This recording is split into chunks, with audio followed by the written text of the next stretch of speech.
வணக்கம் வியூவர்ஸ். இப்போ வறுத்த அரைத்த மீன் குழம்பு எப்படி பண்ணுறது அப்படிங்கிறத புஷ்பம் சொல்லுவாங்க, கேட்கலாம். ரெண்டு மீன் கட் பண்ணி வச்சுருக்கேன். அதுக்கான உள்ள பொருட்கள், அந்த குழம்புக்கான உள்ள பொருட்கள் என்னென்ன தேவைன்னா 2 கப்பு தேங்காய், மல்லி குழம்பு மீன் பொடி, வத்தல் பொடி 1 தேக்கரண்டி, 8 வெங்காயம், 3 பூண்டு, அரை தேக்கரண்டி மஞ்சள் பொடி. தாளிக்கிறதுக்கு கடுகு, 2 வெந்தயம் போடணும், அப்புறம் வெங்காயம் போடணும். வெங்காயம் பொன்னிறமாக வந்த உடனே காஞ்ச வத்தல் 2 போட்டு கருவேப்பிலையும் போட்டு தாளித்து குழம்புல விட்டேன். மீன் குழம்பு ரெடி. இப்போ எப்படி செய்யலான்னு பார்க்கலாமா? அடுப்பு பற்ற வைக்கேன். வராது. ஃபஸ்ட்டு தேங்காயை போடுதேன்.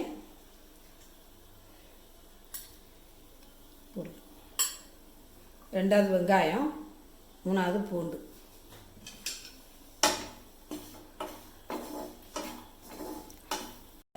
தேங்காயெல்லாம் போட்டு கொஞ்சம் சிவக்க வரும்போது இந்த பொடியெல்லாம் போட்டு லேசாக வறுத்து எடுக்கணும்.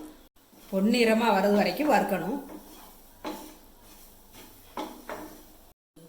மீன் குழம்பு மசாலா எப்படி செய்கிறதுன்னு அதை நான் இன்னொரு வீடியோவில் சொல்லுவேன். புளி சொல்ல மறந்துட்டேன்.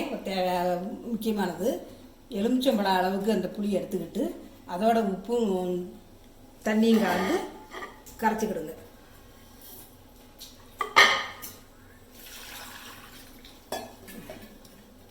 தேங்காய் பொன்னிறமாக வந்துட்டு இருக்க மசாலாவில்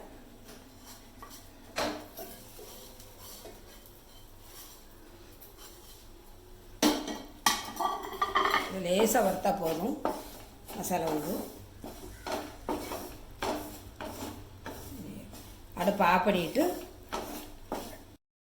பொடியை போட்டு கொஞ்சம் சிவக்க வந்துட்டு அடுப்பை ஆஃப் பண்ணிடுது. ஆறின பிறகு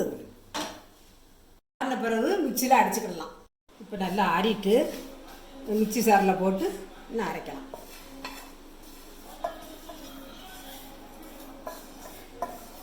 இதில் தண்ணி ஆட் பண்ணணுமா? ஆமாம், தண்ணி ஊற்றி அரைக்கணும். நல்லா கட்டு போல் நல்லா அரைக்கணும். அரைச்சிட்டு குழம்பு கூட்டி வைக்கணும்.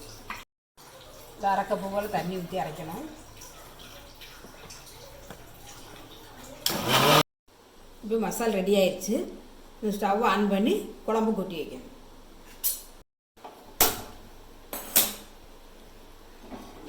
கட்டி நல்லா காஞ்சிட்டு இப்போ எண்ணெயை ஊற்றுதேன். தேங்காய் எண்ணெய்.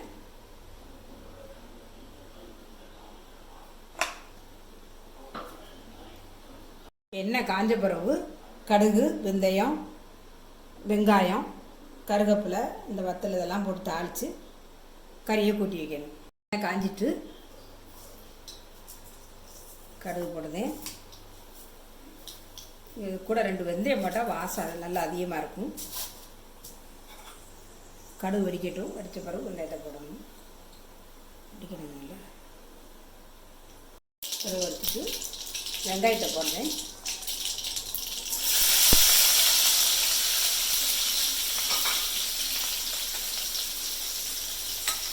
வச்சு பண்ணுங்க. வெங்காயம் கொஞ்சம் பொன்னிறமாக வரணும்.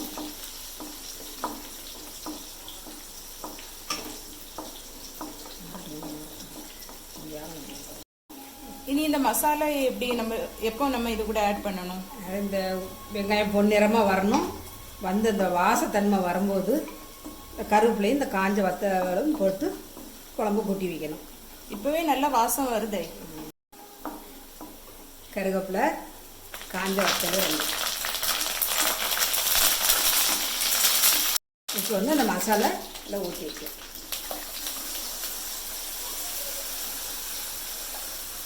அப்புறம் அந்த புளி கரைச்ச தண்ணி.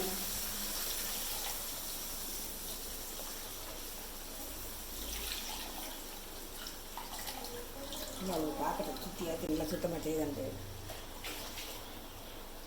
புளி கரைச்சி தண்ணி.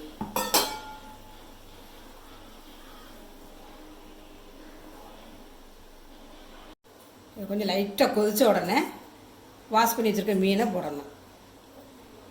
குழம்பு கொதிச்சுட்டு இனி மீனை போடலாம்.